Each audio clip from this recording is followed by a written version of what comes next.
is a very good afternoon. It is Niall Boylan, which for the next hour or so on the Niall Boylan Podcast. They told me to shut up. Once again, can I ask and thank everybody, by the way, who has subscribed to help us continue to do this each and every day live at 12 o'clock. Don't forget, if you miss the show, no problem. You can catch up again, by the way, on any of the platforms, Spotify, iTunes, Amazon Music, or indeed, you can go to our website, www.niallboylan.com. Don't forget, you can listen to the shows there free of charge. You can watch this and listen to it every single day live, free of charge. All we ask is that if you want to watch any of the back episodes on the website, you subscribe and support us. It's the price of a pint of beer once a month. It's not much to ask, but it helps us to get through it. Also, can we just say before we start that I mentioned on Thursday that our producer was taken into hospital late on Wednesday afternoon. And unfortunately, he's still in hospital. We still don't know really what's wrong with him yet, but he's a little bit unwell. Hopefully he'll get better soon and we'll be back with us. So we're on a two-man outfit at the moment. So please be a little bit patient with us if things go a little bit wrong every now and again, because we're operating just with two people now. Everything you see is going on with two people. Anyway, today I want to talk about marriage. And it is a concerning topic. You might not think it is. We want to tackle this subject because it's been garnering quite a bit of attention in England, Wales and Ireland in particular. Because, and I don't know about Scotland and why Scotland is not mentioned in this, but anyway, because there's a changing landscape in marriage. Recently, data highlights a decline in the number of younger people who are choosing to get married, leading to fresh calls to reconsider the concept of marriage and its legal implications. The 2021 census in the UK revealed that a notable decrease in the number of people opting for marriage, particularly among those aged between 25 and 35, which is the time you usually get married. The average age for getting married in this country is around 32 years of age, which is the same age for having children. Shockingly, there were 1.2 million more unmarried individuals in this group than there were in 2011. In Ireland, the trend is very similar, if not worse, with fewer people actually tying the knot. In 2019, Cyprus had the highest marriage rate in the EU, 27 member states, while Ireland was ranked 18th. However, in 2020, Ireland witnessed a significant drop in the marriage rate, plummeting to just 1.9 marriages per thousand in population. Now, the impact of COVID-19 and the pandemic of marriage rates has been undeniable, with numbers consistently dwindling over the last few decades. But this decline has raised questions about the relevance of marriage in a contemporary society. Notably, of course, the average age at which couples choose to marry is on the rise. In 2021, it reached 37.4 years for men, 35.4 for women, compared to 34.6 and 32 respectively back in 2011. So you can see that people are waiting longer to get married, which is not such a bad thing, by the way. But the problem is, many of them are not bothering then to get married. So they'll have children and they don't get married. Now, there is an argument that marriage is not that important. From a legal point of view, it is important, by the way, because it's a done deal when you go for a divorce. Everything gets split 50-50. But when you're not married, well, then you have to apply for what they call redress, which is not quite the same thing. It is a bit more complicated as a civil partnership. You have to prove that you've been living together for a substantial period of time, and obviously you have to prove the liabilities that each person has. It's a bit more complicated in court. So marriage does seal that legal, I suppose, commitment to each other, that if indeed you have children, they must be provided for, etc., etc.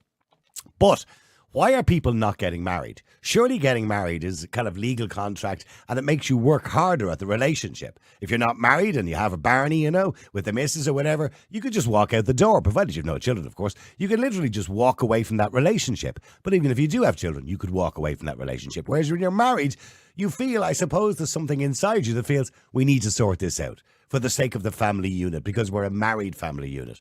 Be you same-sex marriage or but indeed heterosexual marriage. So we want to know, is marriage important? Is it still important? Because with the numbers declining and dwindling, religious ceremonies, by the way, are still the most popular overall, and but they've also seen a decline. In 2021, they accounted for 57% of weddings. Now, if you go back 20 years, it would have been 90% of weddings. So it just goes to show you people are not taking the religious aspect into consideration. So marriage has become a legal thing rather than a religious. But mind you, marriage was always a legal contract. Matrimony, of course, was the religious contract between two people. So people think the Catholic Church invented marriage. They didn't actually invent it at all. They invented matrimony, or developed matrimony. Marriage was designed, I suppose, for example, particularly for women in the day, to make sure they had inheritance, or they inherited the house if their husband passed away, or their land at the time it would have been for landowners. So marriage is important from that point of view. But do you believe it's important from a societal point of view? Let me know what you think. The number is 085 122 55. That's 085 122 55. There's the number on the screen. Get used to it. Yeah. So if you want to send us a text or a WhatsApp, you probably missed out because it was writing on the bottom. Anyway, 085 122 55. Let us know, do you think marriage is important? So let us go to the calls. The number, as I said, 085 122 55. Angela, hi, how are you? Fine, how are you? Thank God I can hear you. Anyways. Thank God I can hear you. the bad weather in the area, I'm just going to blame that. It's playing havoc with the system, with the phone lines for some reason. But thankfully, I think we've sorted it out now. Angela, a poor producer piece, and let me say Karen's doing a great job. Oh, she's doing a wonderful job. She's a stalwart down there. Angela, do you think marriage is an outdated concept? Do you really need to get married? No, everyone loves to get married. I hate all this crap with, it's only a piece of paper. What's the point in getting married? You know, like I had a fabulous wedding day. I couldn't wait to get married. But you're only thinking of the day. You're thinking of the dress and the cake and the guests and the hotel. You're not thinking of the rest of your life. You are. That's the thing. I was thinking of the rest of my life. Do you know what I mean? That if we'd have kids like that, you know, you have to look at this, that kids are kind of like grown up now, kind of going, why aren't mommy and daddy married? Do you know what I mean? And this crap with double barrel names, like, I don't like that. Does that mean so that, like, if your grandkids get married, that they're going to be blah, blah, blah, blah, blah, they'll have 4 names. I know, I said that at the start. If you've got 2 people with double barrel names, how does that work out if they then get married? Well, that's the thing, you know, and like, okay, let's go down the serious side of it, okay? You do have tax reasons. Do you know what I mean? Because if you have a couple who are married and mom's at home, you know, with the kids, claim her taxes, that's a massive thing. You know, you can't just do that when you're just, you know. Well, the legislation nowadays is quite good for those who are not even married. Do you know what I mean? The legislation nowadays covers people, I suppose, for what they call civil partnerships. Yeah. But then, as you say, you have to go down the route of proving that you're together and then proving this. And, you know, like when it does come to separation and divorce, it's a whole load of poo that you have to go through. You know, whereas, when you are married, I think you do make a commitment, you know, to each other. And also, this other thing, as you did mention, that's the first thing I thought of when, you know, the weddings dipped. Yeah, a lot of that was to do with COVID because people couldn't get married. No, I get you. You know? Yeah. No, and now, even at this point in time, try getting a hotel for the next year and a half for a wedding. You'll be pushed. Yeah, well, here's the other thing as well that I've noticed in the figures. I'm going to come to John in a second, but people are waiting longer to get married. So there was a stage where people were getting married. If I go back to my mother and father's time, they were getting married at 16 and 17 years of age. My mother and father, I think, were married when they were both 16 or 17. And that was the kind of done thing 70 or 80 years ago. Then moving forward in time, up to about 10 years ago, it was kind of 31, 32. Now it's 37.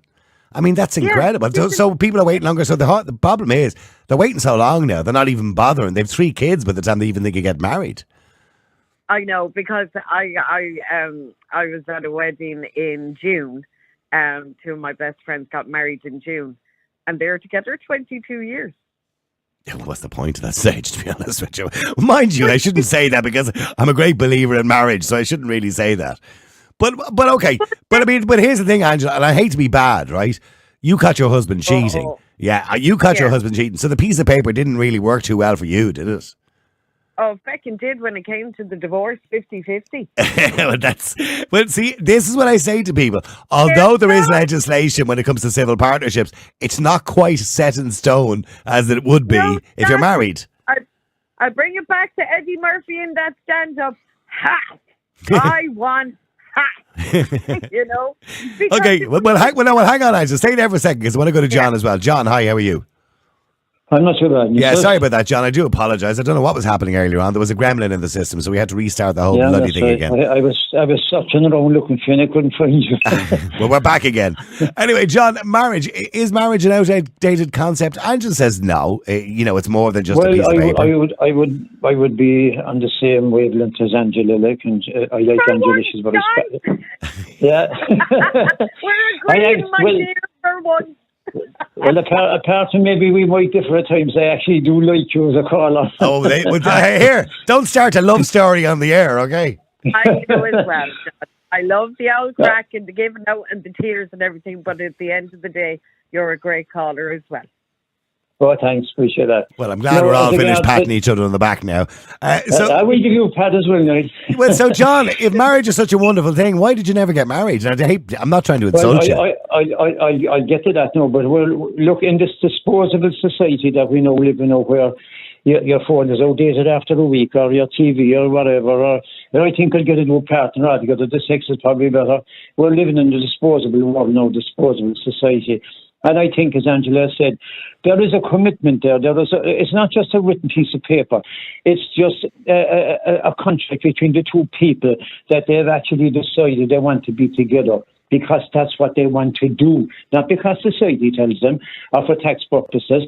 It's because they love each other. They want to make this commitment. And I also think it sends out a signal to the children that the parents are married, that there's a commitment. This is what you do. Like, when you get to an age, you find someone you love, and you commit to them, right? Can you not commit to them without getting married? Can you not just commit to somebody either way? Well, you can, and it works out. And for people, look, I put myself in the 49 here.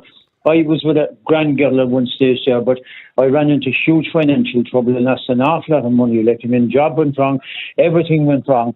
And I left that getting the way. And the girl, she asked me more than once to marry her, right? Mm-hmm. And I said, look, leave it go. And look, I must get more sorted or whatever, blah, blah, blah. And I was just a ticky days because I lost something really good. Something which I think of on a daily basis. Let's put it that way, right? Yeah, I know. Okay, I know. And I get the that. thing is, all she wanted was a commitment. Like, feck the money, feck everything else. Like, she wanted me. And that should have been enough, and that should be enough for anyone. You can work out the rest of the shit, but it's the commitment to each other. And girls definitely, I think, like the idea of being married. Maybe blokes might decide, look, there's all right. I hate to paint girls into a stereotypical box, but for a lot of women, not all of them, for a lot of women, it's about the palaver. And Angela kind of threw it in there at the start that every girl loves to get married or whatever.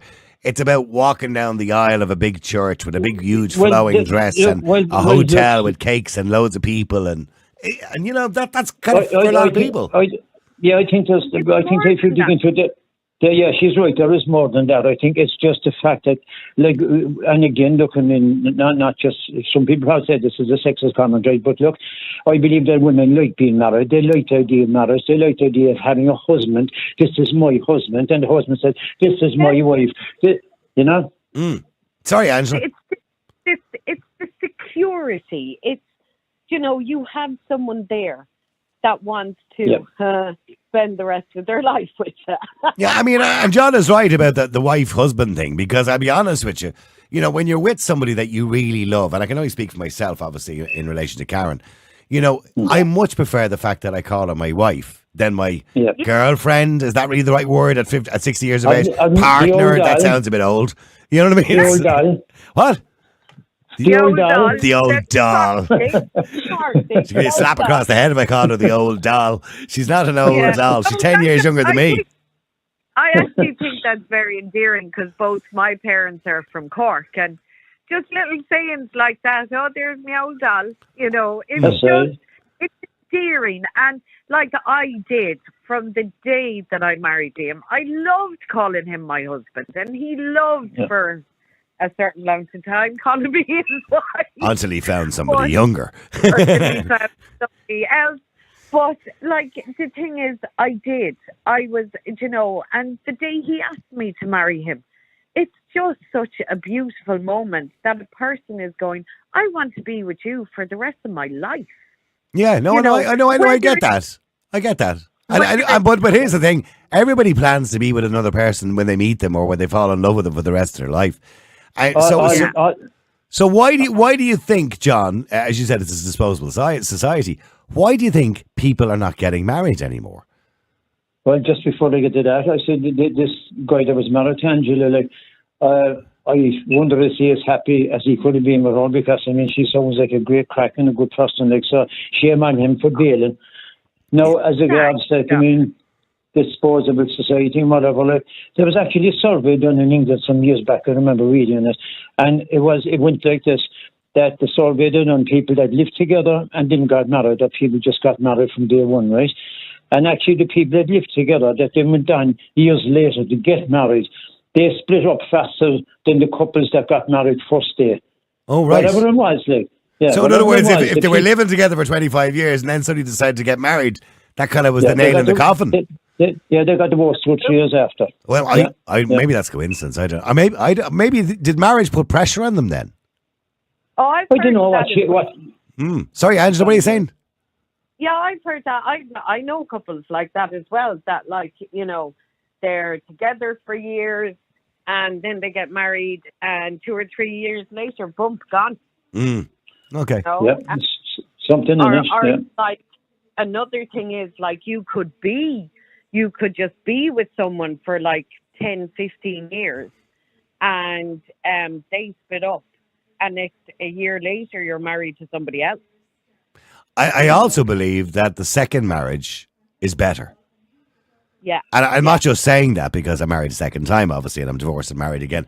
I think it's because you know what you don't want anymore. Because although you might thought your previous marriage was good until it ended, maybe, or whatever happened at the end, you kind of say to yourself, you start looking back in hindsight and you say, well, I wasn't happy with that aspect of it. And the next person I meet, I'm not going to go down that road. Do you understand what I'm saying? So I think you're a professional. It's not that even. Go on, John. Sorry, it's just the fact, I mean, that you made mistakes, like, I mean, right? And you should, and if you recognise you made mistakes, then be open about the goddamn mistakes. And if you effed up, like, I mean, man up, like, I mean, say, look, you just said it there yourself, sometimes the second marriage can be better, right? Why? Because if you're honest with yourself, you acknowledge that you made the bags of the first time and you weren't in tune, you weren't emotionally intelligent enough to read the other person, what they wanted out of the relationship, right? And if you haven't learned from that, you're an effing idiot and you should be on an island on your own. Yeah, and that would go for some people. It certainly wouldn't have gone for me. But however, I get the point that you make. But I think if we all look back in hindsight in our relationships, there are mistakes we all make, and we can correct those mistakes going forward, maybe second time round or third time round or whatever it happens to be. But stay there for a second. Let me just go to Derry-Ann as well. Derry-Ann, hi, how are you? Yeah, good. Good, Derry-Ann. Go ahead. Yeah, no, I have to go to my generation where we weren't allowed to live with our partners before we married. Yeah, you weren't allowed to live in sin, as they called it. Yeah, so the Catholic Church has a lot to answer for in that department. So we didn't get the chance to really know who we were marrying, and the only way then not to live in sin was to get married, and we hadn't a clue. If if that's saying, if you want to know me, come live with me, that is so true. But do you not think there's something in those Catholic morals? Not that I agree with the Catholic Church about the shaming people who live together. I don't agree with that. But what I'm saying is that the idea that there's a level of commitment. Do you know what I mean? Yeah, but commitment when you're young and you don't know who really. You see, I would have only got to know my husband when I married him. And he would have only got to know me, and we were totally different people. And even my daughter, about 12, said to me, "Oh my God, I'm so glad you split up from Dad because." And I can speak to that today. I have no problem with any of that. But that's going back in hindsight. I now know that I wouldn't go down the road again unless I really knew the person. And but in relation to marriage, I think and John alluded to it there, I think in the day we're living in and schools and all this sort of thing, well, it was in my day, because I know the school frowned on the fact that we had split up. Oh yeah, that would have been quite shameful. Even with the other kids in the class, or his mum and dad have split up. Whoa. Yeah, and to think that the school teachers, added to it, and they wouldn't let them go on some tour to Italy or something. I didn't know this for years later. That's bonkers. Yeah. Yeah, it was bonkers. So in relation to, I think that what people are doing, why the marriage thing has gone down so much, is because people are being cautious but also... Well, hang on. I understand that the reason that the age has gone up because people are being cautious, and that's good. I mean, and you're right. I personally believe it should be illegal to get married before the age of 30, right? Because people who get married young make a lot of mistakes. But maybe not illegal, but it should be considered to be wrong, right? The advice you should give your kids is don't get married till you're 30, because you should see the world, you should try different things out, whatever. Do whatever you need to do, be independent up to the age of 30 years of age. Yeah, absolutely. And that's not a bad bit of advice. But I still believe, and I'm a firm believer in marriage, because as I've said before, that, particularly when there's kids involved, if there's a Barney in the house and you fall out with each other for a day or two over something stupid, if you're not married, it's easy to walk away. Well, when I say it's easier to walk away, because you don't feel that commitment. If it's your wife, it's different. There's just a difference. I can't explain it, but there's just a difference. No, I 100% agree with you, Niall. And I think I admire the people that live together and have made that commitment with one another. I know a lot of them have broken up, but if they do that, what I love now, that a lot of the younger people, when they do decide to get married, and some of them are heading to their 40s, they will go and make that commitment in a ceremony that's not a Catholic one.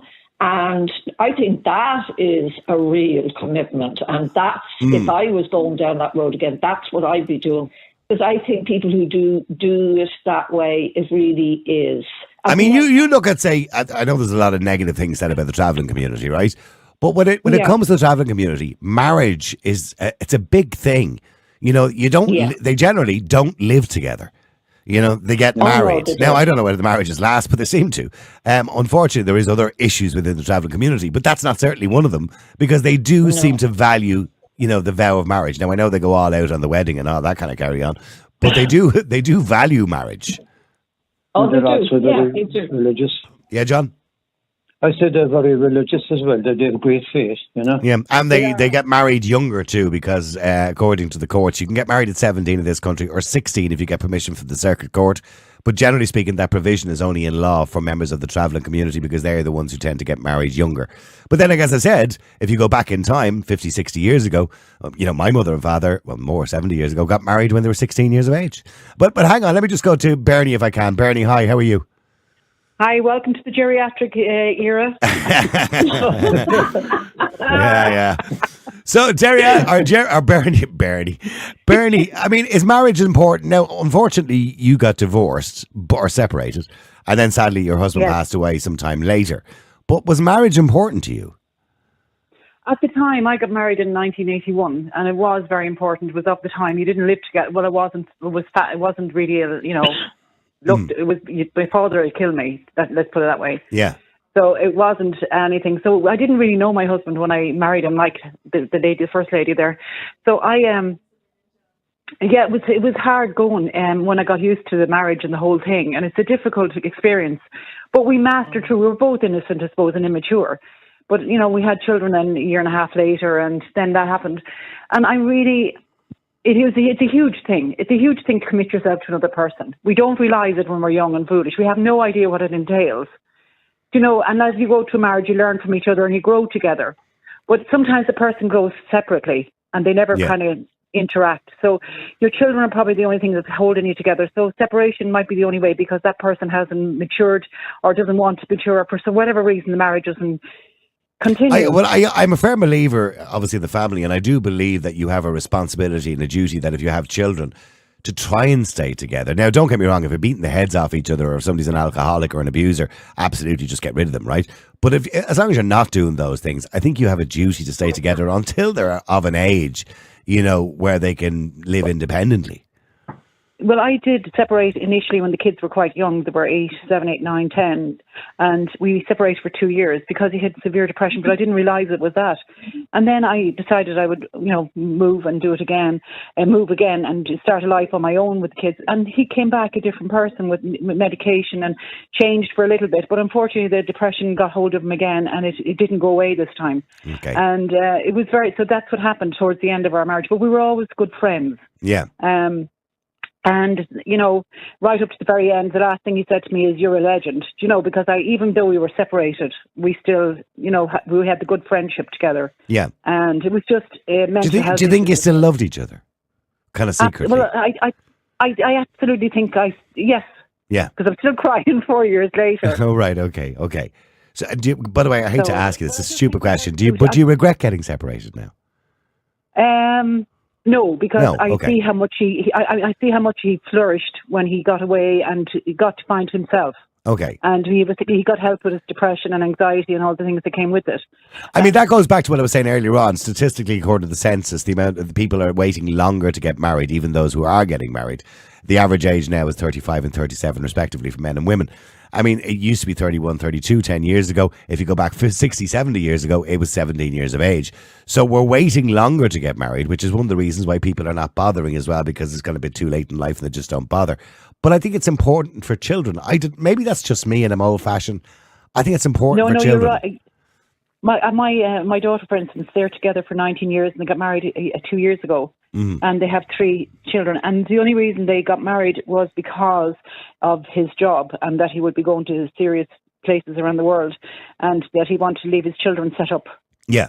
Legally. Yeah. And, and he now has more, she told me that he's more in love with her now because he feels he's come home to his wife. He didn't have anyone to, suppose, his girlfriend or his partner. Yeah. But those words are awkward. Yeah. I'm 60. Yeah. I found it awkward to use the word girlfriend.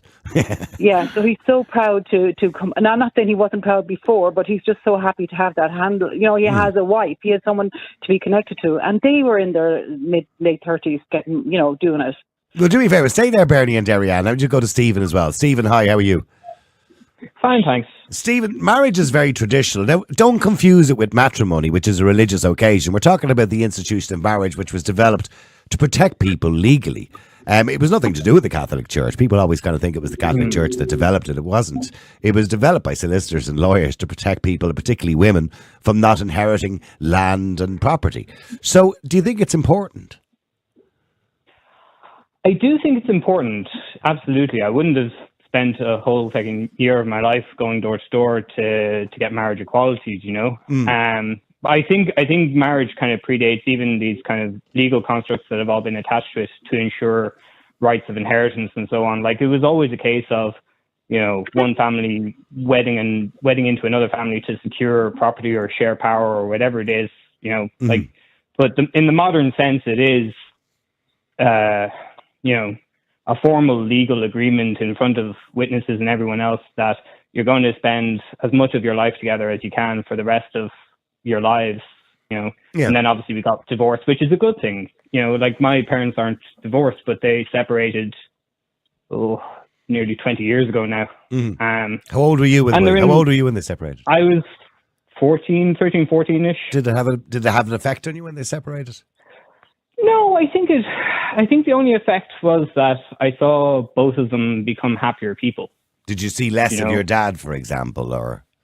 No, the court had set up the arrangement that we'd 50, see him 50. 2 to 3 times a week and things like that. And we'd go out and do things. And that kind of dwindled off as we got older. But, I see him once a week now. That happens we kind of do things. It is the way it is. And do you think that marriage is a commitment? In other words, that if you're living with somebody and you've got a couple of kids, okay, you're together, there's a commitment because of your children, that you're partners, right? But if you're married, do you think there's more of a commitment that if you have a bit of an eruption or a barney or a disagreement, that you make it better or more of an effort to stay together because it's your wife, it's your husband, whatever? Do you think that kind of solidifies it? I think by virtue of the fact that it is a marriage as opposed to a very long-term relationship and things like that, it does make it slightly more important that you're able to reconcile with each other and at least, not necessarily put the world right, but agree that, you're going to try not to stay angry with each other. I think there's such a cultural and emotional importance put on words like husband and wife I think they're good words. It does kind of solidify things. And I agree. I think they're good words because there's no way in hell I was going to call my husband my partner. You know, he was always going to be my husband if I got married. I found that awkward. I mean, I only got married last November, and I'm with Karen for the last 7 years. And at 60, well, I'm kind of saying, what do I call her? My girlfriend? No, that's a bit young. Partner sounds a bit old or weird. I don't know. And so knowing that she's my wife and I'm her husband, it just kind of makes it feel better, doesn't it? Yeah, I know. As I said, it's that cultural and emotional kind of attachment that we have to these words. We didn't invent them for no good reasons, you know? Yeah. Maybe that's the next thing. Maybe that's the next thing that progressive people will attack and get rid of is marriage. But I think it's important. I doubt it. I think marriage is important. It is slightly outdated. I think a lot of the reason people are waiting so long is it's so godforsaken expensive. Number one. Yeah, but somebody sent in a text. Dennis sent in a text and said it costs roughly 40,000 to get married and it'll cost you 500,000 to get out of it. So he said stay single. But I suppose, look, you don't have to. See, here's the other thing as well. And I'll say this to Derry-Ann and Bernie, right? People go on and, I'm not getting married now. That's going to cost 35, 40 grand. And that's how much a big wedding would cost you nowadays is 40 grand, right? But you don't have to spend that kind of money. It's not important that you have 1 million people you haven't seen in years at it and aunties and uncles you don't even know. It's not important, you know, that you have a dress for 4,500, 5,000 euro, or it's not important that you have all of those things or a fancy schmancy hotel. You know, I mean, it's only about the two of you. It's just that commitment. You can have a small wedding that'll cost you 3 or 4 grand. You know what I mean? These things are not important. They're materialistic things. I think the other thing, though, and speaking to at least 2 friends of mine, at least, is they're in long-term relationships, but they don't want to get married because of... Please wait. Oh, sorry. That was Derry-Ann put us on hold. Do apologise. Or Bernie, I'm not sure. Right. Go ahead. But they don't want to formally get married because it'll change too many of the dynamics in the relationship. And then all of a sudden, as you were saying, there has to be that split of property and ownings and earnings, et cetera, et cetera, et cetera.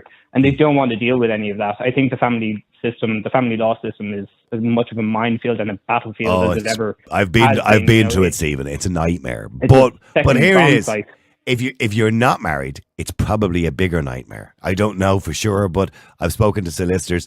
For example, if you're not married to somebody, pretend there's no kids, and you're not married to somebody, they don't have the same rights as a wife. Let's say, for example, if you're married to a woman, they have what they call redress as a civil partner. That means you have to break down how much did you spend on the mortgage, how much did you spend on the mortgage. So it's not an automatic 50-50. Do you understand what I'm saying? Whereas no, I know what you mean. When you're married, it's 50-50. And if there's kids involved, the money follows the children. So that it's quite simple. When I say quite simple, it should be quite simple. Unfortunately, family law is a minefield. And I think that's the problem too. You know what I mean? If we can sort out family law and make it easier for people, if indeed they do happen to split up, I think people may think twice and maybe commit a bit more. But I'm really disappointed to read the statistics, both from Ireland. I'm not too sure, by the way, why Scotland is not as bad, but particularly Ireland, England and Wales have seen massive declines in the amount of people getting married. You know, I don't know why Scotland all of a sudden is not the same, but I'm sure it has seen some sort of decline. But it is a huge drop, Stephen. Huge drop. You know? Yeah, I know it is, but I think kind of getting overly concerned about it is a bit is going too far as well. Like everything is going to go in waves and peaks and troughs. You know, we could end up with because I think COVID really unsettled everybody. I'd say it'll be another couple of years before you kind of see it get higher up on an upward trend again. Yes. You know? Somebody texted in and said, no, there's also been a decline in same-sex marriages. Well, that's pretty obvious because a lot of people were waiting to get married until the law was passed. So then the first couple of years would have been very busy. And then obviously there would have been a bit of a decline and it'll stabilise. Okay, stay there for a second. Let me just go to Jason. Jason, hi, how are you? How are you, Niall? How are you? Jason, you've been round the block twice. Been around the block 1.5 times. Didn't get married the second time around. So why didn't you get married the second time around? You got 3 kids, 4 kids, whatever it is. Do with them all. 3 kids, yeah. No. We're happy together. We're 12 years together. Yeah. We don't need to we don't need a ring or a piece of paper to show them much. Why not? Why not? Because we don't. But marriage used to mean something, Niall. It still does. It still does. No, it doesn't. When you can marry a second dog and a cat and a chair leg, marriage means nothing anymore. Who's marrying chair legs? You know what I mean? Although there was a woman in Alabama who married a bridge, and another wasn't there a guy in America somewhere married his laptop? And one woman married herself. But they're oddities. They're not. That's not the norm. Marriage isn't devalued. It isn't. Marriage is. You can walk in and out, but now at the drop of a hat. Now it's like Tinder. Now swipe left for a new one, swipe right for an old one. Now I think it's cheapened. I think I think a lot of blokes have copped on as well. They go into something like that, they're coming out with nothing. You know what I mean? You go in but hang on. If you're in a relationship with 12 years with 4 kids, you're coming out with nothing anyway. Yeah, so no, it's not worth. I think a lot of young fellas now, the way society's gone now, I think a lot of young fellas are looking. My uncle now is 21. I spoke to him about it there not so long ago, and he has no interest. He says, no, too dangerous. Women are too volatile now and too dangerous, he says. No, he's no interest whatsoever. He doesn't even want to get a friend. Broad sweeping statement, isn't it? This is coming from a 20-year-old. Yeah, well, men can be quite volatile and dangerous too when it comes to marriage. No, he wasn't talking about women. He was talking about the whole concept of marriage, living with somebody, and that whole intense thing. Maybe, it's just that's just the way as he gets old, I probably thought that when I was 22 as well. I was married at 22. Years ago, we got married young, though. Not you must remember, years ago, you got married young. You said it yourself, 17, 18, 19. Now people are in their 30s. Yeah. I think personally myself, I think the last 20 years, I think with the way the Catholic Church and the way we've turned against them and all that, I just think all that end of it is just being devalued now. I mean, the family unit is gone now. You know that way. They won't even mention the family unit anymore. It's like a heterosexual family unit is a bad thing now. Who said that? Who said it's a bad thing? No, but it's just the way. I know. But hang on. No, I don't ever think that anybody, even the progressive left, if that's what you want to call them, I don't ever think they've said it's bad. Should they spend? How long did they spend trying to legalise same-sex marriage? So why would they think it's a bad thing? Look at the way things are now. Yeah. You know what I mean? Why does it always come down to that? You can't mention woman. What? What? Why does it always have to come down to the, that kind of idea? I think even the liberal people like the idea of marriage. Nah, not for a man and a woman. I think everybody else, they're jumping up and down. We'll just stop out of that. So what you're saying is they don't respect men and women? Of course they do. I don't like. Well, geez, you can't say woman now in a hospital. You can't even mention the word woman anymore. That's a different issue. That's a whole different issue. It's all part of the same. The way society. Well, then why not protect? Well, hang on. Well, then why? If you feel that way, why not protect something that's quite traditional? Then why not protect it? But boy, it doesn't mean anything anymore. You're as bad as them now. Yeah, but you're as bad as them. You're the one who's 12 years with your missus and 4 kids. So you're as bad. Yeah, we're happy. But we're happier. I've lasted longer with her than I did with my wife. I know a couple of good That's only because you probably love her more, that's all. No, nothing to do with it. I know a good friend of mine. 16 years with the girl. 16 years, 4 kids, house, a whole lot. Within 6 months of marriage, they were divorced and never spoke again. That's purely coincidental. Oh, okay, sorry, Stephen. He's trying to tell me that the progressive left are the ones that are against marriage. I don't understand why he's saying that. I don't think the progressive left. I think society has moved that way now. Yeah, sorry, Stephen, are you still there? They're not promoting. I just had somebody in work. Oh, okay, good. You're allowed to do that. Yeah, he's trying to say it's you lefties. You're the ones who want to get rid of marriage. No. Not for a month. I'm defending you here, Stephen. Don't worry. Don't be making. You defend all you want, but don't make words out. Well, that's what you're saying. I said society. Yeah, you're talking about this new society that don't value the word woman and all this. You're talking about the progressive society. You're wrong, Jason. Progressive society still values marriage. Stephen is one of the most progressive people I have on the show on a regular basis, and he values marriage. Yeah, absolutely. It is a thing that holds society together in some ways or another. Whether it's, men, women, men and men, women and women, non-binary people, whatever it is. No, we still recognize that holding on to marriage is a good thing because it gives that impression to the rest of the world that we're in a committed relationship and that we want to, be together for as long as we possibly can. You don't need the same way as everybody else does.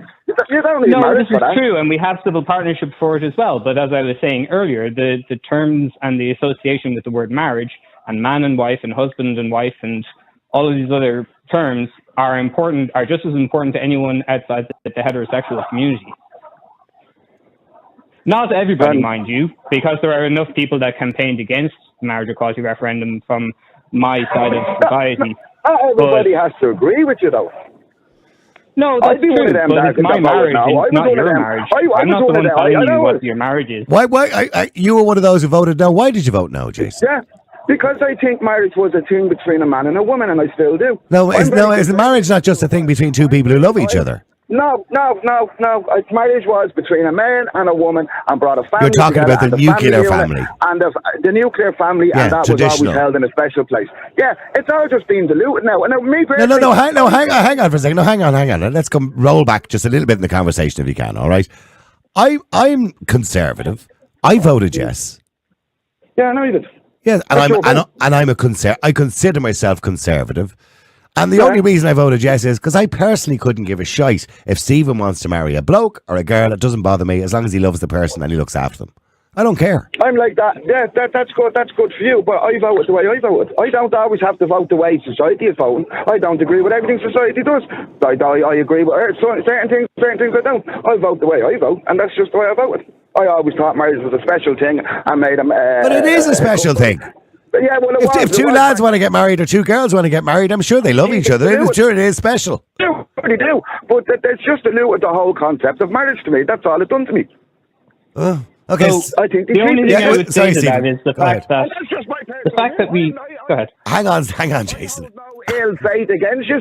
I really couldn't care less. That was just my view at the time. No, you're entitled to your view. I know. So okay, sorry, Steve. What are you trying to say? Completely fine, Jason. You know that, and it was the view of a lot of people that I spoke to. Over the course of the year of campaigning for it, and absolutely more power to you. My wedding shouldn't affect your wedding, and neither should it vice versa. And that's the way it should be. But that's the democracy we live in. We can both have these discussions and we will continue having these discussions. But the fact that so many people fought for the right should only really emphasize the fact that it is such an important social and cultural institution that we wanted to share with it.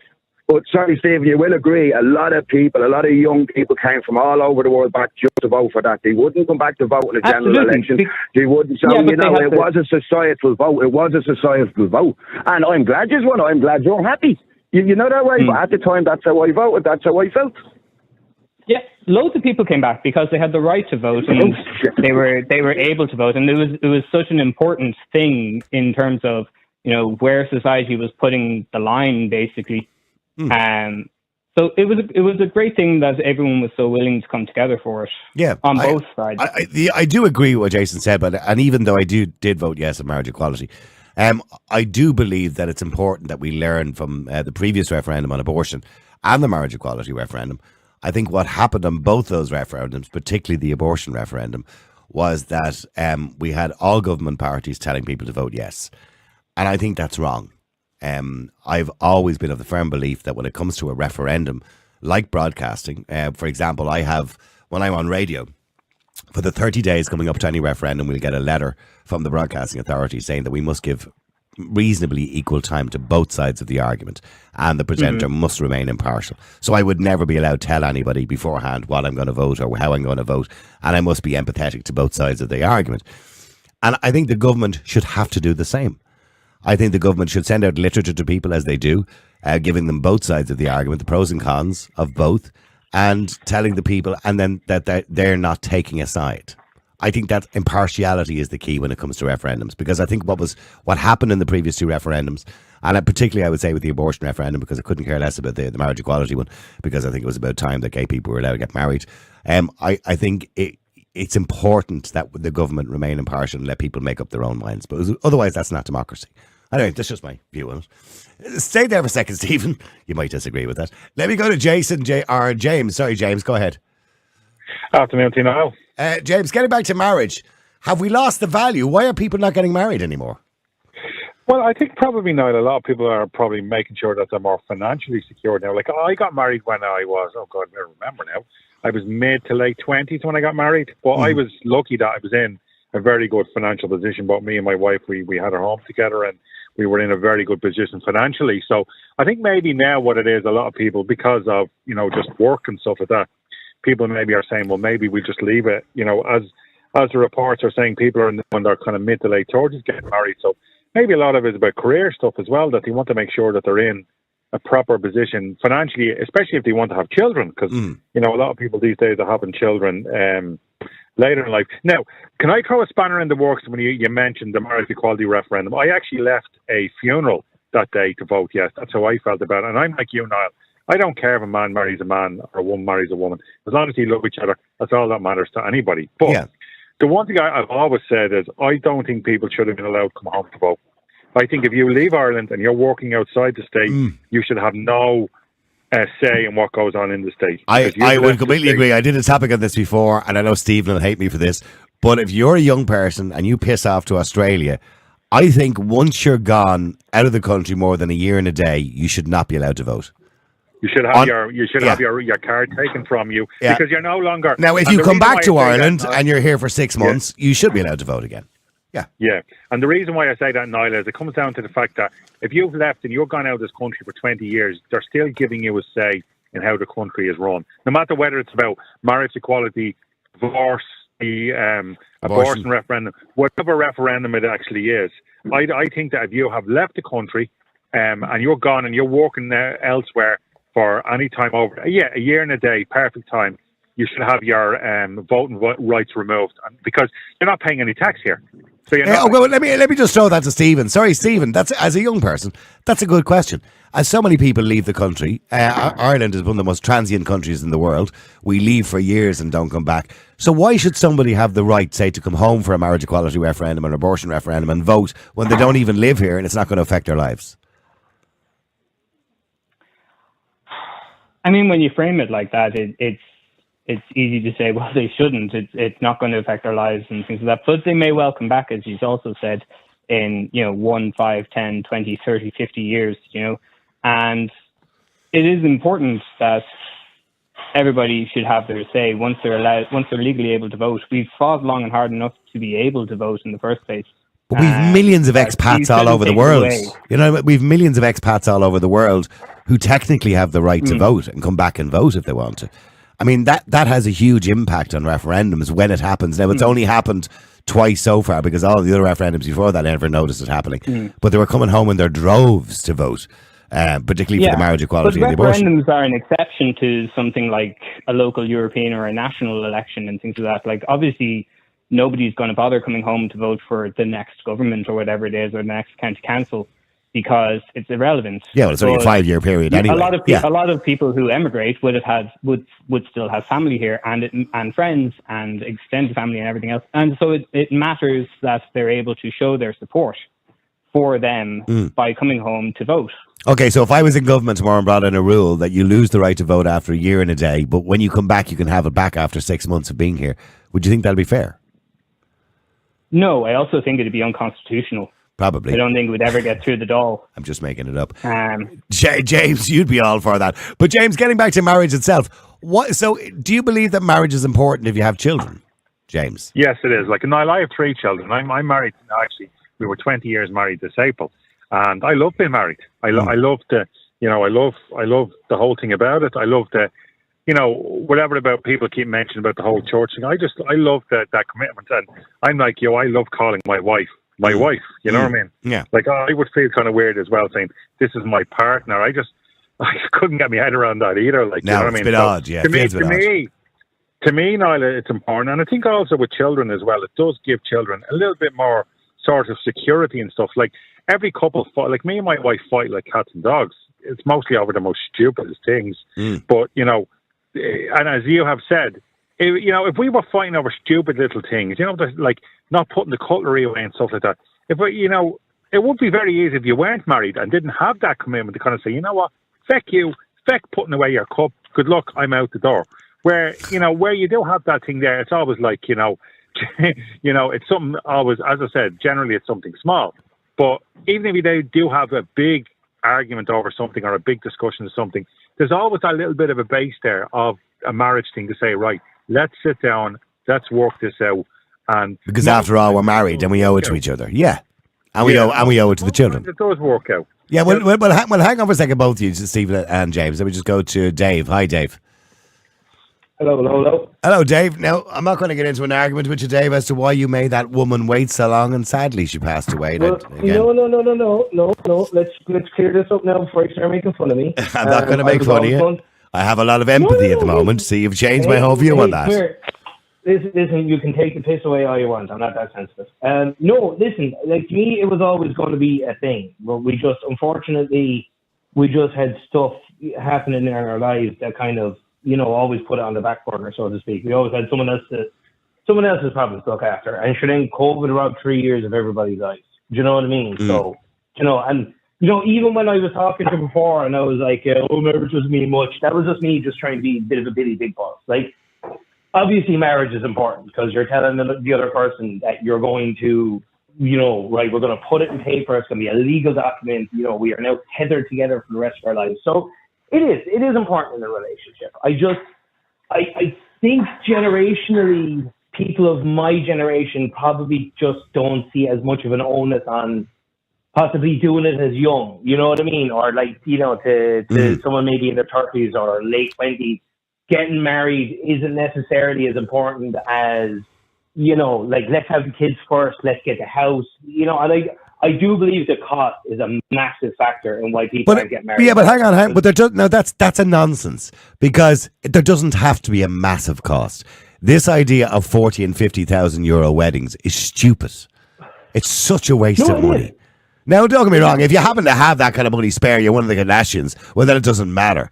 But when I hear of people who are saving for a house and they spend 40 grand on a wedding, I'm looking at them going, are you daft? Well, if you think about it, though, if you have a couple who are trying to buy a house now and you're looking for a deposit of maybe 30, 40, 50 grand, right? Like, even the most bare, and I know people who got married and their weddings have been fabulous, they've been lovely, and they've been nice, intimate affairs. Even the most bare bones wedding nowadays, you're talking minimum 16 grand. You know what I mean? So if you have these two massive things, like, right, are we going to save for the house, or are we going to take like 16 grand out of our deposit fund to pay for a wedding? Most people are going to be like, well, look, we're buying a house. But hang on. It doesn't have to be 16 grand. Where are you getting 16 grand from? I mean, realistically, if you really want to go down to the bare bones of it, and it's just the two you want to get married, to share that moment and to make that commitment to each other, you only need two witnesses.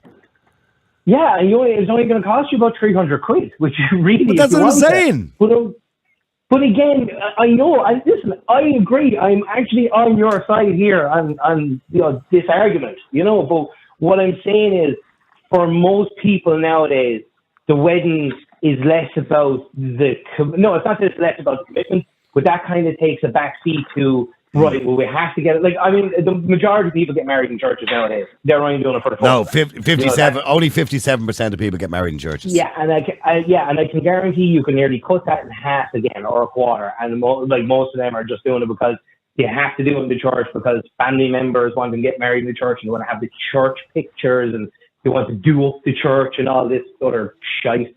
But honest to God, for a lot of people though, like they won't get married until they can do that type of thing. Like for a lot of people, like myself and herself, when we were talking about doing it before everything, we were like, right, we're going to get my brother, your brother, a handful of people, and we're going to go to Clonmel and get it done just in the where you do the registry office. Yeah, that was us.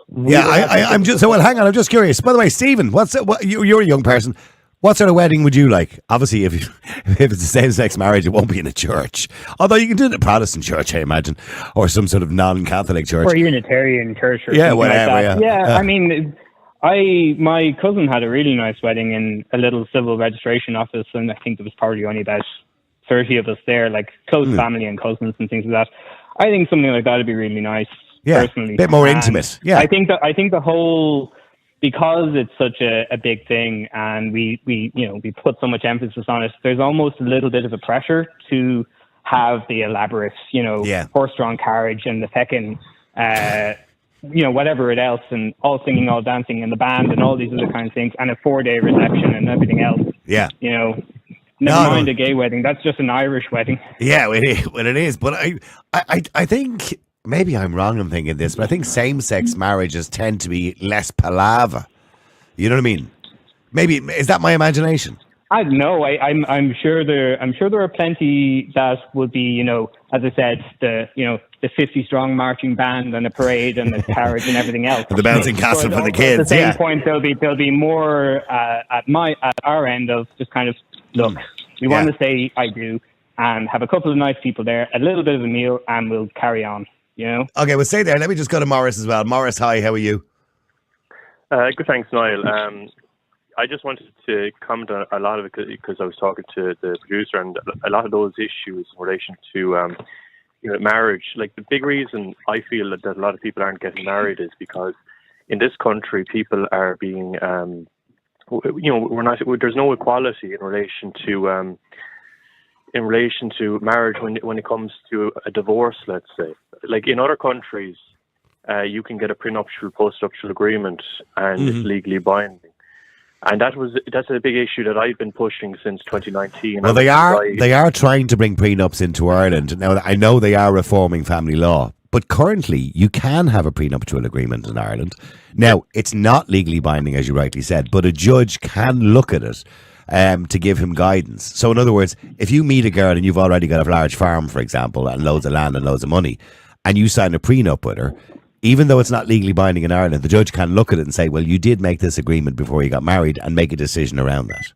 Do you understand what I'm saying? Like, that's no guarantee. So, like, if in my opinion, I wouldn't get married if let's say hypothetically. I don't like prenups, I'll be honest with you. Well, like, I believe that if people want to avail of it, they should be able to avail of it. But if you're, imagine meeting the girl of your dreams, right? And, you know, you're supposed to be in love and you're going to get married, and you say, listen, oh yeah, when we get married, oh yeah, in 2 weeks' time, listen, just before we do, you wouldn't just sign this here, would you? I tell you now, she'd be gone out the door.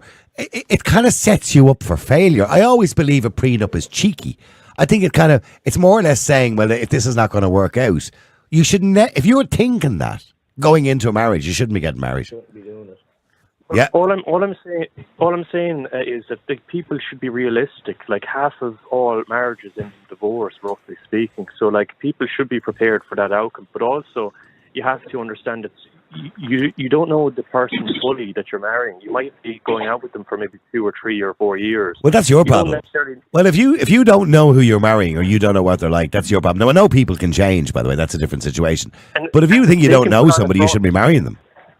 Yeah, but they could put on a front, and then when the real person comes out, when everything's done and how long are you with this person? If you're with them 6 months, they might be able to put on a front and fool you. But if you're with them 7 or 8 years before you get married, like, it'd be foolish to get married after 3 or 4 months to somebody, wouldn't it?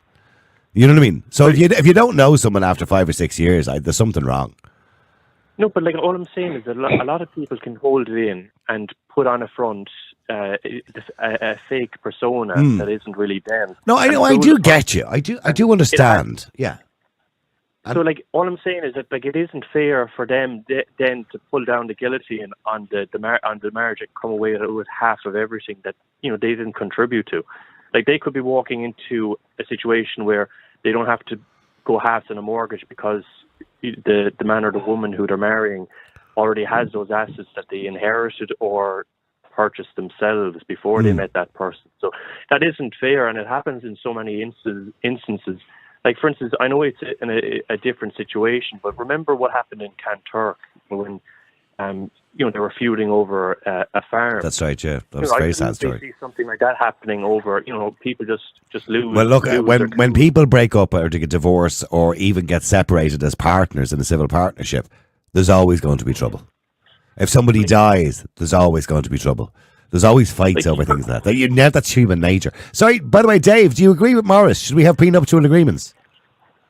I don't know. I'm the same as you. Like, if you're going into a relationship and you're like, right, I want to spend the rest of my life with you, but any chance you sign this in case things go tits up, it's not really a good way to be starting off your life together. I mean, like, herself used to have a great phrase. She was like, whatever's mine is mine, and whatever's yours is also mine. And I was like, super.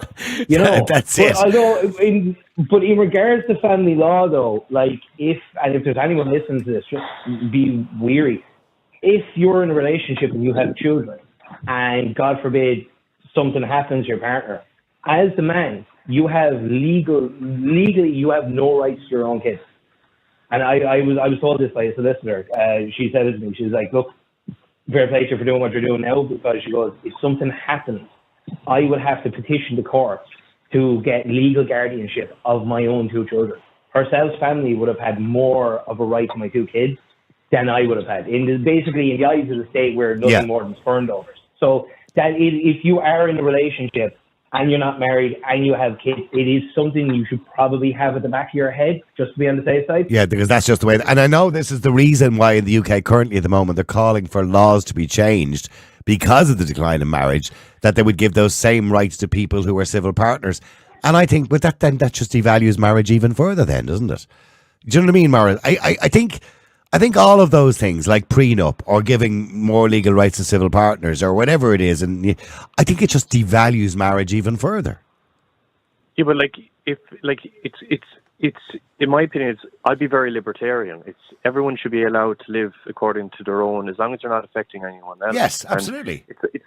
So, like, if I say to my girlfriend, for instance, she's from France, and I mentioned it to her, and she was okay with that. So, like, you know, hypothetically, if she wasn't okay with it, well, that's the end of it. Well, like, that's like I wouldn't. So I was going to say that. So what do you do if you're in love with somebody? You're going to get married. You pop the question, and you're going to get married, and you say, "Oh, by the way, just to let you know, obviously I had a lot of wealth before I met you. You wouldn't just sign this prenuptial agreement." And she goes, "What? Get out of here! I'm not signing any prenuptial agreement." What would you do? Would you say, "That's grand, so I'm not marrying you"? Well, that's it. Like that would be my. Well, then it's not. Well, then you don't love the person. Obviously, you never did. Well, if she isn't willing to sign it, then it's game over. Like, she's marrying me for the wrong reason, so she doesn't necessarily. I'm not with you on that one at all, Morris. I think you're marrying her for the wrong reasons. Do you understand what I'm saying? Oh, we've lost his line there. Sorry, let me go to Adam as well. Adam, hi, how are you? Oh, hang on. I'm going to have to. What I'll do is I'll just get Adam back before the end. I'm going to. If you could just give Adam a quick ring back, because I wanted to get him on before the end there. I'm going to have to just reset that there for you. Sorry, Adam and Dave and Morris. I do apologise. We're having a few technical issues today that we will sort out. A lot of messages, by the way, coming in Facebook. Stephen O'Sullivan on Facebook says, an expensive pieces of paper and twice as expensive to get out of. Billy Madison said, waste of time. When did a gold band ever mean anything? If 2 people create a loving environment for their kids and do the best for each other, sure, what's the difference? Somebody else says, marriage should be a legal contract between 2 consenting adults who agree their own terms of the contract and set down responsibilities on either party during the contract. Free Society Ireland says that on Facebook. I wonder what Free Society Ireland is. Antonio on Facebook says, you do what's best for your family. I will do what's best for mine. As long as you do no harm, you should be allowed to live in peace. I couldn't agree with you more. Each to their own, says Sinead. Laura says, agreed. Let people do whatever suits them. Everyone has feelings. Let me just go to Adam, if I just very quickly can as well. Adam, hi. Sorry, I'm after losing everybody there, but Adam, go ahead. Niall, you're fine. To be honest, I wasn't going to join the conversation today just because I didn't feel it was exactly the most relevant to me. But there is something that you said that I do want to kind of spar with you on. Okay. For a second. Yep. Home to vote. Yeah. It was just, I mean, to be honest, to punish young people for leaving this country for the actions of. Oh, I'm not punching them. I'm not punching them from you. I don't blame them wanting to leave the country, by the way. Yeah, but they should have every right to vote as an Irish citizen, as everyone else does. And I mean, realistically, it's, you know, why should our generation bear the brunt of not being allowed to vote on something that we care about because your generation bankrupted the country? Do you know what I mean? Don't be blaming our generation for everything. Hold on. Now, Adam, now you're going to get me. Now you're going to get me going now, Adam, right? If it wasn't for my generation, you wouldn't have the economy that you have today and the wonderful country that you have today. Yes, it's not perfect. There are many things wrong with it. Wonderful. The country is broken. The country is not broken. We have the highest GDP in Europe, one of the highest GDPs in Europe. We're not financially broke. The problem is with Ireland. Hold on, no. Here's the thing. You're an intelligent man. The problem with Ireland is people will always leave Ireland. Always leave Ireland because it's a small country of 5 million people with a small economy. We are never going to have, a suppose the opportunities for young people that other countries, say like the United Kingdom, Australia, America, Canada, that they will always have more opportunities because they've a bigger population, a bigger economy. So we're always going to see people leaving. That's just a thing. Yeah, but we've seen it in a much larger scale than we've seen it in. Now, obviously, I know the 80s. You haven't a clue, Adam. God bless 70s. you. God bless you. Back in the 1980s, they were marching on the street because we had 17 to 20% unemployment.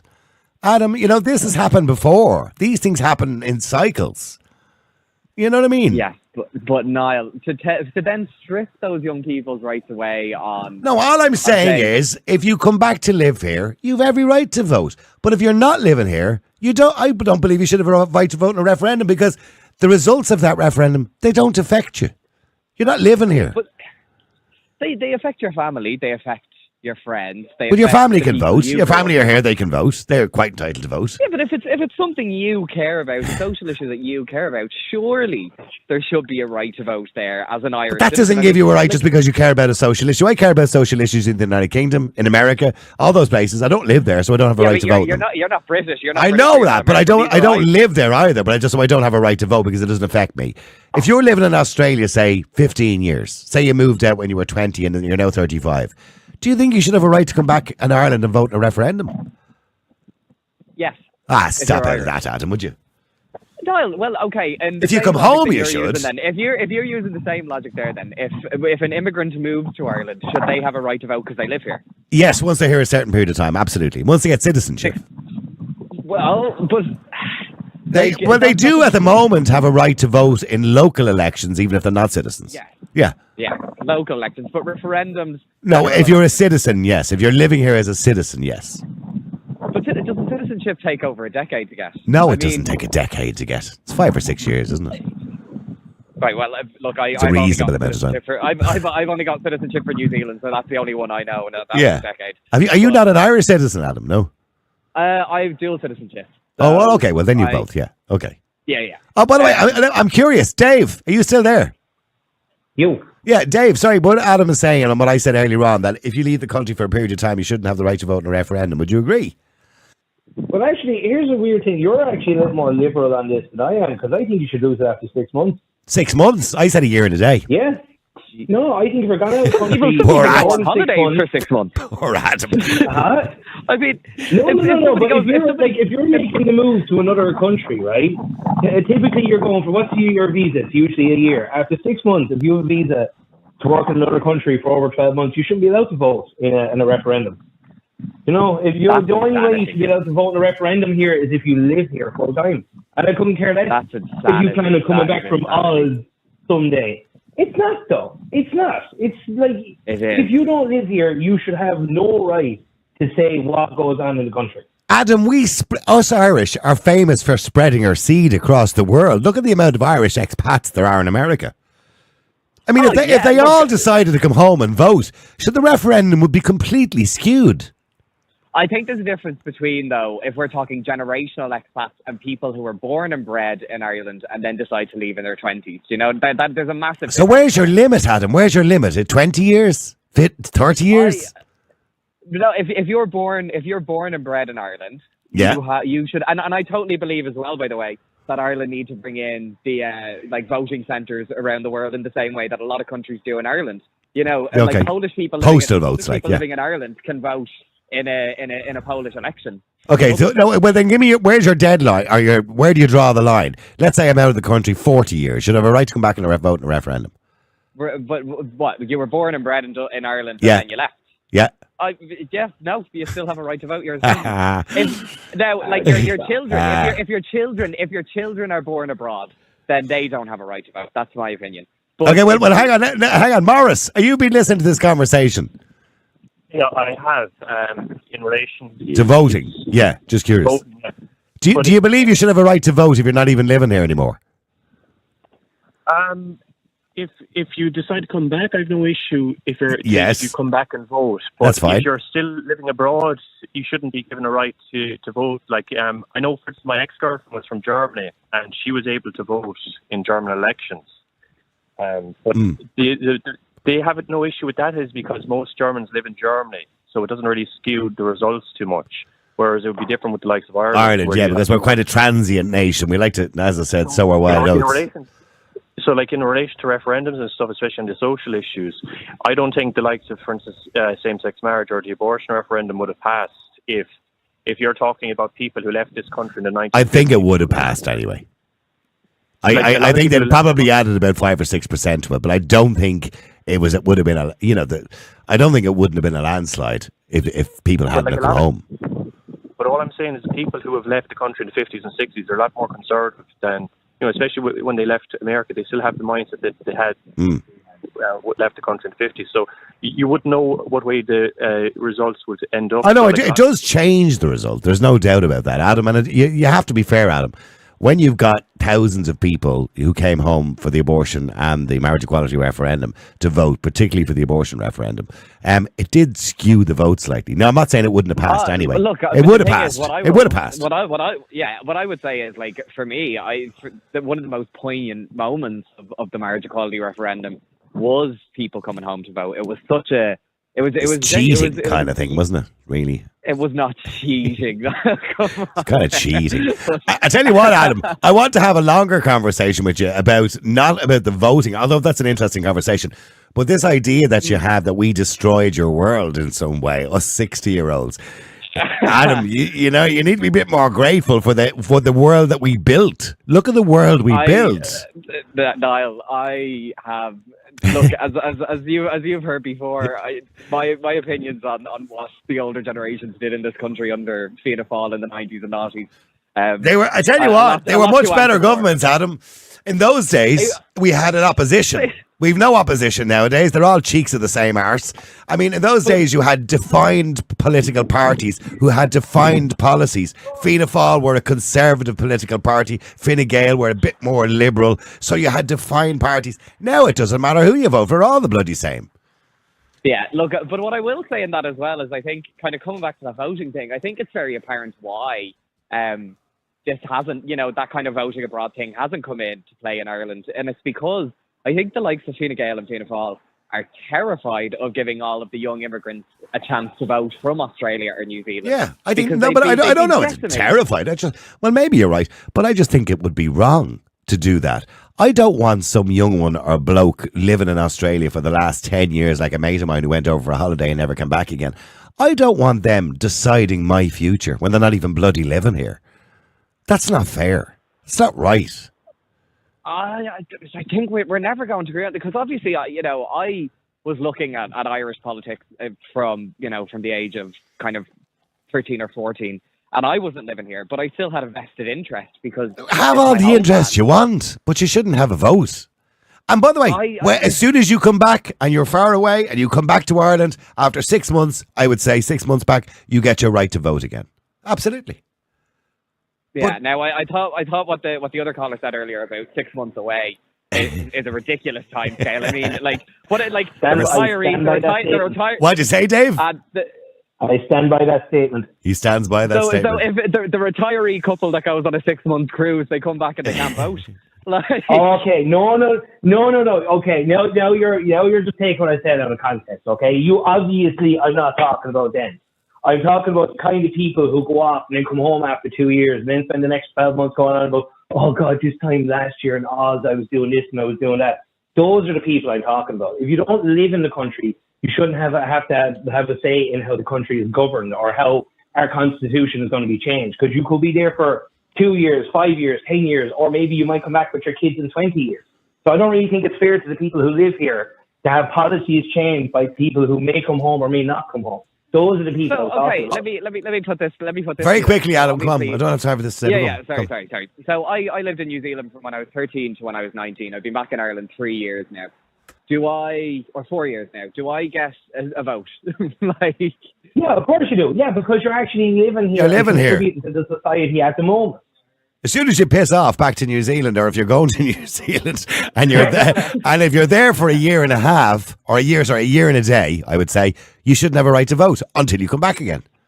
Simple as. Adam, listen, we're running out of time. Sorry about that, Adam. It was lovely talking to you again. A longer conversation definitely needed. We will talk about that in the future, Adam. And I do want to talk more in detail about you blaming us older people and destroying your world for all you Gen Zs out there. All right, listen, thank you very much indeed for everybody who got involved in the show. Don't forget, by the way, you can text or WhatsApp at any time at 085 12255. Go to our website, niallboylan.com. Share it with a friend. This show will be up on the website and on all the usual platforms in about an hour and a half or so. You can listen back to it for free. We don't charge you. We'll never charge you for watching it or listening to it live, so you can interact with the show.